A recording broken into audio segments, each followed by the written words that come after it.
Hello friend, जिद्दी technical classes में आप सभी लोगों का स्वागत है। फ्रेंड, जो लोग हमारे चैनल पर पहली बार विजिट कर रहे हैं उन फ्रेंड से कहना है कि चैनल को सब्सक्राइब कर लें तथा बेल आइकन को दबाकर ऑल पर सेलेक्ट कर लें, क्योंकि जो नेक्स्ट वीडियो अपलोड करें उसका नोटिफिकेशन आप लोगों को सबसे पहले मिल सके। तो फ्रेंड, मैं आपके लिए आज MCQ लेकर आ गया हूं, जो कि हम चैप्टर वाइज कराए जाएंगे हर चैप्टर के। तो ये हमारे मेटल तथा नॉन मेटल के MCQ हैं। तो हमने इसे 3 पार्ट में डिवाइड किया है, जो कि हमारे 75 क्वेश्चन रहेंगे। तो हम इसे चलिए देख लेते हैं हमारा आज का फर्स्ट क्वेश्चन क्या है। तो फर्स्ट क्वेश्चन है हमारा, निम्नलिखित में से किसके मिश्रण से ब्रॉन्ज बनता है। ऑप्शन पढ़ते हैं। पहला ऑप्शन है कॉपर व जिंक, सेकंड ऑप्शन है कॉपर व टिन, थर्ड ऑप्शन है कॉपर टिन व जिंक और फोर्थ ऑप्शन इनमें से कोई नहीं। तो जो हमारा ब्रॉन्ज होता है, जिसे हम बोला जाता है कांसा, वो हमारा किसका एलॉय है? कॉपर व टिन का। अगर बात करें हम कॉपर और जिंक, तो कॉपर और जिंक हमारा किसका एलॉय होता है? तो कॉपर और जिंक हमारा किसका होता है? ब्रास का। किसका? ब्रास का। और हम इसकी कॉपर टिन जिंक की बात करें तो किसका होता है? गन मेटल का। गन मेटल में हमारे कॉपर टिन जिंक कितना होता है? 88 होता है हमारा कॉपर, 10% टिन और 2% होता है हमारा जिंक। और ब्रास की बात करें तो कॉपर कितना होता है?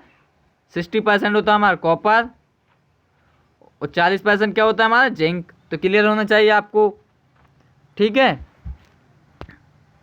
तो देख लेते हैं हमारा नेक्स्ट क्वेश्चन क्या है। ब्रास निम्न में से है। ऑप्शन पढ़ता है।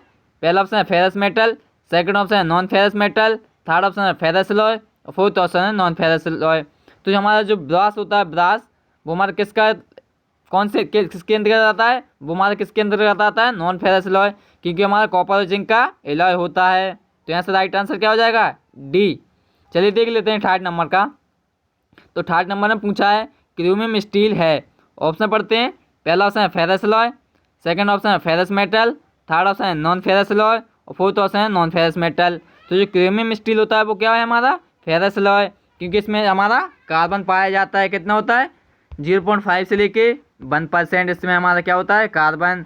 तो क्लियर होना चाहिए आपको। चलिए देख लेते हैं फोर्थ नंबर का। फोर्थ नंबर का क्वेश्चन है कि निम्न में से किसके मिश्रण से ब्रास बनता है। ऑप्शन पढ़ते हैं।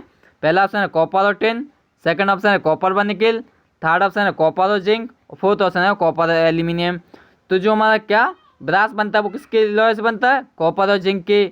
अगर हम मोनल मेटल की बात करें तो मोनल मेटल किससे बनता है हमारा? कॉपर और निकेल से। क्या बनता है? मोनल मेटल।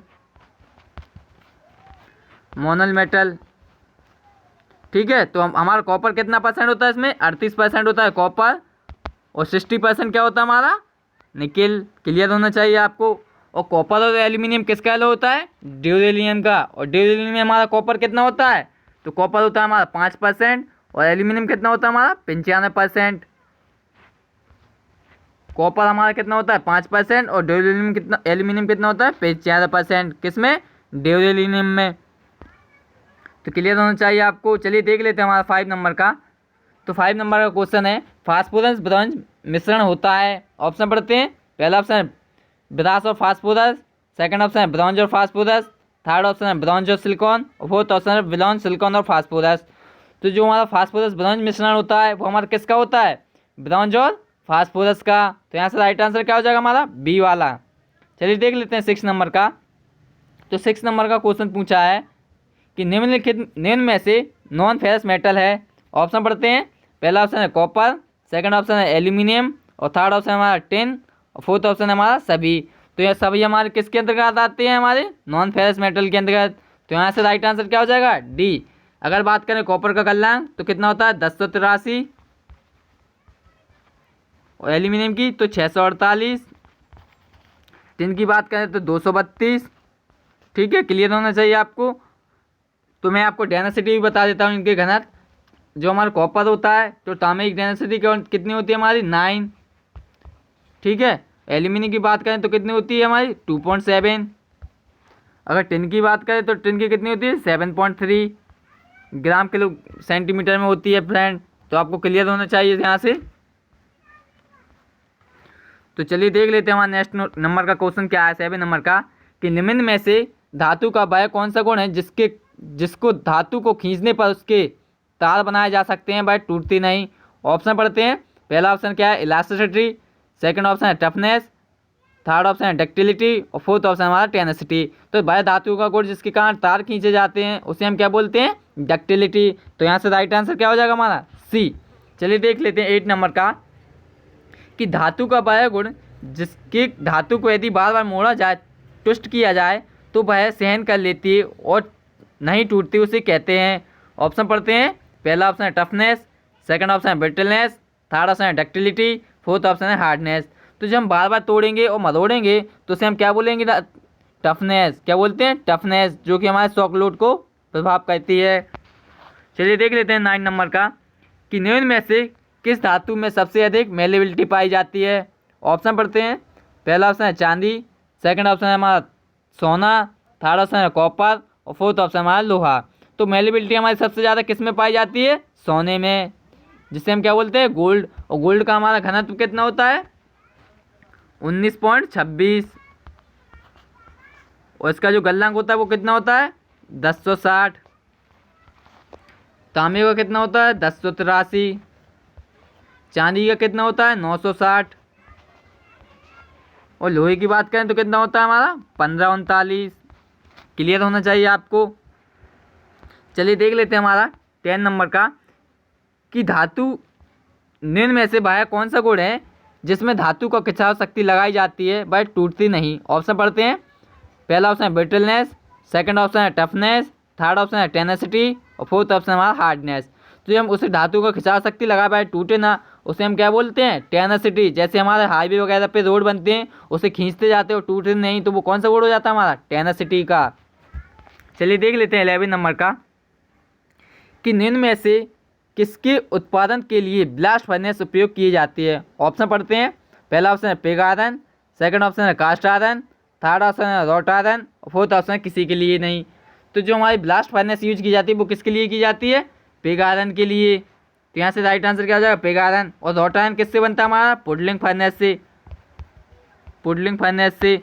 और कास्ट आयरन किससे बनता है हमारा, कपोला फर्नेस से, कोपोला फर्नेस से। क्लियर होना चाहिए आपको। चलिए देख लेते हैं 12 नंबर का, निम्न में से किस धातु के उत्पादन के लिए कोपोला फर्नेस इस्तेमाल किया जाता है। ऑप्शन पढ़ते हैं। पहला ऑप्शन है हमारा पिग आयरन, सेकंड ऑप्शन है कास्ट आयरन, थर्ड ऑप्शन है रॉट आयरन और फोर्थ ऑप्शन है किसी के लिए भी। तो जो हमारा कपोला फर्नेस यूज की जाती है वो किसके लिए की जाती, कास्ट आयरन के लिए। तो यहाँ से राइट आंसर क्या हो जाएगा हमारा, बी वाला। चलिए देख लेते हैं 13 नंबर का, कि कार्बन की मात्रा बढ़ा देने से स्टील की हार्डनेस पर क्या प्रभाव पड़ता है। ऑप्शन पढ़ते हैं। कम हो जाती है, सेकंड है बहुत कम हो जाता है, थर्ड ऑप्शन है बढ़ जाता है और फोर्थ ऑप्शन है कोई प्रभाव नहीं पड़ता। तो स्टील में जब हम कार्बन मिलाएंगे तो हमारी इसमें क्या होगा, हार्डनेस बढ़ जाएगी। तो यहाँ से राइट आंसर क्या हो जाएगा हमारा, सी वाला। तो चलिए हमारा 40 नंबर का क्वेश्चन क्या है। तो 40 नंबर का क्वेश्चन है कि 18-8 स्टील का अभिप्राय है। ऑप्शन पढ़ते हैं। 18 क्रोमियम 8 निकेल, बी वाला है 18 निकेल 8 क्रोमियम, सी वाला है 18 क्रोमियम 8 कार्बन, थर्ड ऑप्शन है 18 कार्बन और 8 क्रोमियम। तो जो हमारा 18-8 स्टील में होता है वो क्या होता है, 18 क्रोमियम और 8 निकेल। तो यहाँ से राइट आंसर क्या हो जाएगा हमारा, ए वाला। चलिए देख लेते हैं 50 नंबर का, कि निम्न में से किस धातु के किस गुण के कारण बर्तन बनाए जाते हैं। ऑप्शन पढ़ते हैं। पहला ऑप्शन है इलास्टिसिटी, सेकंड ऑप्शन है प्लास्टिसिटी, थर्ड ऑप्शन है टफनेस और फोर्थ ऑप्शन है हमारा टेंसाइल स्ट्रेंथ। तो जो हमारे बर्तन बनाए जाते हैं वो किस गुण के कारण बनाए जाते हैं, प्लास्टिसिटी के कारण। तो यहाँ से राइट आंसर क्या हो जाएगा हमारा, बी वाला। चलिए 16 नंबर का क्वेश्चन है, कि निम्न में से किस धातु के किस गुण को स्प्रिंग कार्य करता है। ऑप्शन पढ़ते हैं। पहला ऑप्शन है इलास्टिसिटी, सेकंड ऑप्शन है प्लास्टिसिटी, थर्ड ऑप्शन है स्टिफनेस, फोर्थ ऑप्शन हमारा टफनेस। तो जो हमारा स्प्रिंग का गुण होता है वो किस में होता है, इलास्टिसिटी में, कि दबाव डालने पर दब जाए और हटाने पर पुनः अपनी अवस्था में आ जाती है। तो यहाँ से राइट आंसर क्या हो जाएगा हमारा, ए वाला। चलिए देख लेते हैं 70 नंबर का, कि निम्न में से आयरन का सबसे शुद्ध रूप है। ऑप्शन पढ़ते हैं। पहला ऑप्शन है कास्ट आयरन, सेकंड ऑप्शन है रॉट आयरन, थर्ड ऑप्शन है पिग आयरन और फोर्थ ऑप्शन हमारा स्टील। तो जो हमारा कार्बन होता है, तो कार्बन में हमारा सबसे शुद्ध रूप कौन सा होता है, रॉट आयरन। और रॉट आयरन में कार्बन कितना होता है, 0.02 से लेके 0.03%। और यहाँ पर कितना होता है हमारा, यहाँ पर होता है 0.15%। क्लियर होना चाहिए आपको। और स्टील की बात करें तो स्टील में कितना होता है हमारा, तो स्टील में हमारा होता है 0.15 से लेके 1.5% होता है स्टील में हमारे। पिग आयरन की बात करें तो पिग आयरन कितना होता है 3 से 5%। और कास्ट आयरन की बात करें तो कितना होता है 2 से 4%। क्लियर होना चाहिए आपको। चलिए देख लेते हैं 80 नंबर का कि निम्न में से किसमें कार्बन की मात्रा सबसे अधिक होती है। ऑप्शन पढ़ते हैं। पहला ऑप्शन है कास्ट आयरन, सेकंड ऑप्शन है रॉट आयरन, थर्ड ऑप्शन है हाई कार्बन स्टील और फोर्थ ऑप्शन हमारा पिग आयरन। तो यहाँ से राइट आंसर क्या हो जाएगा हमारा, राइट आंसर होगा हमारा पिग आयरन। लेकिन एग्जाम में हमारा क्या सही माना जाता है, कास्ट आयरन, तो आप कास्ट आयरन लगाएं। तो यहाँ से राइट आंसर क्या हो जाएगा हमारा, ए वाला मानना आप, लेकिन राइट आंसर इसका है पिग आयरन। ठीक है, तो चलिए देख लेते हैं 19 नंबर का कि निम्न में से किस धातु में विद्युत की सुचालकता सबसे अधिक होती है। ऑप्शन पढ़ते हैं। पहला ऑप्शन है कास्ट आयरन, सेकंड ऑप्शन है एल्यूमिनियम, थर्ड ऑप्शन है हमारा तांबा, फोर्थ ऑप्शन हमारा पीतल। तो सबसे अधिक सुचालकता किस में होती है हमारी, कॉपर में। तो यहाँ से राइट आंसर क्या हो जाएगा, सी वाला। चलिए देख लेते हैं 20 नंबर का कि निम्न में से किस धातु में सबसे अधिक कठोरता पाई जाती है। ऑप्शन पढ़ते हैं। पहला ऑप्शन है कास्ट आयरन, पहला ऑप्शन है कांसा, सेकंड ऑप्शन है high carbon steel, third option है कास्ट आयरन और फोर्थ ऑप्शन हमारा रॉट आयरन। तो सबसे अधिक कठोरता किस में होती है हमारी, तो सबसे अधिक कठोरता हमारी पाई जाती है हाई कार्बन स्टील में। तो यहाँ से राइट आंसर क्या हो जाएगा, बी वाला। चलिए देख लेते हैं 21 नंबर का कि अलौह धातुओं का उदाहरण है। ऑप्शन पढ़ते हैं। पहला ऑप्शन है high carbon steel, second option है रॉट आयरन, थर्ड ऑप्शन है माइंड स्टील और फोर्थ ऑप्शन है एल्यूमिनियम एलॉय। तो जो हमारा अलौह धातु है वो कौन सा है हमारा, एल्यूमिनियम एलॉय। तो यहाँ से राइट आंसर क्या हो जाएगा हमारा, डी वाला। चलिए देख लेते हैं 22 नंबर का कि निम्न में से किस धातु पर वातावरण का प्रभाव सबसे कम पड़ता है। ऑप्शन पढ़ते हैं। पहला ऑप्शन है हमारा एल्यूमिनियम, सेकंड ऑप्शन है पीतल, थर्ड ऑप्शन है हमारा आयरन और फोर्थ ऑप्शन हमारा कॉपर। जो वातावरण का सबसे कम प्रभाव पड़ता है वो हमारे किस पर पड़ता है, एल्यूमिनियम पर। ठीक है, तो यहाँ से राइट आंसर क्या हो जाएगा, ए वाला। चलिए देख लेते हैं 23 नंबर का कि मशीनों की बेड बनाई जाती है। ऑप्शन पढ़ते हैं। पहला ऑप्शन है हमारा पिग आयरन, सेकंड ऑप्शन है कास्ट आयरन, थर्ड ऑप्शन है कॉपर और फोर्थ ऑप्शन हमारा एल्यूमिनियम। तो जो हमारी मशीनों के बेड बनाए जाते हैं वो किसके बनाए जाते हैं, कास्ट आयरन के। और कास्ट आयरन के क्यों बनाए जाते हैं, क्योंकि इसमें हाई कंप्रेसिव स्ट्रेंथ होती है, क्योंकि झटके को सहन कर सकती है। तो राइट आंसर क्या हो जाएगा, बी। चलिए देख लेते हैं 24 नंबर का। तो 24 नंबर का क्वेश्चन पूछा गया है कि निम्न में से किस धातु का तार नहीं खींचा जा सकता। ऑप्शन पढ़ते हैं। पहला ऑप्शन है एल्यूमिनियम, सेकंड ऑप्शन है पीतल, थर्ड ऑप्शन है हाई कार्बन स्टील और फोर्थ ऑप्शन हमारा कास्ट आयरन। तो तार किस धातु का नहीं खींचा जा सकता, तो कास्ट आयरन का नहीं खींचा जा सकता, क्योंकि कास्ट आयरन में हमारा ब्रिटलनेस का गुण होता है। तो यहाँ से राइट आंसर क्या हो जाएगा, डी। चलिए देख लेते हैं 25 नंबर का कि किस धातु की कास्टिंग नहीं की जा सकती। तो ऑप्शन क्या है पढ़ते हैं। पहला ऑप्शन है कास्ट आयरन, सेकंड ऑप्शन है रॉट आयरन, थर्ड ऑप्शन है गन मेटल और फोर्थ ऑप्शन इनमें से कोई नहीं। तो जो कास्टिंग नहीं की जा सकती वो किसकी नहीं की जा सकती, रॉट आयरन की। अगर फोर्जिंग की बात करें, फोर्जिंग किसकी नहीं की जा सकती, तो फोर्जिंग हमारी कास्ट आयरन की नहीं की जा सकती। तो 25 नंबर का राइट आंसर क्या हो जाएगा हमारा, बी वाला। तो फ्रेंड अगर वीडियो आपको पसंद आई हो तो ज़्यादा से ज़्यादा शेयर करें, लाइक करें और कमेंट करके बताएं। और चैनल को सब्सक्राइब नहीं किया तो सब्सक्राइब भी कर लें। चलिए फ्रेंड, तब तक के लिए bye bye, take care, watching the time.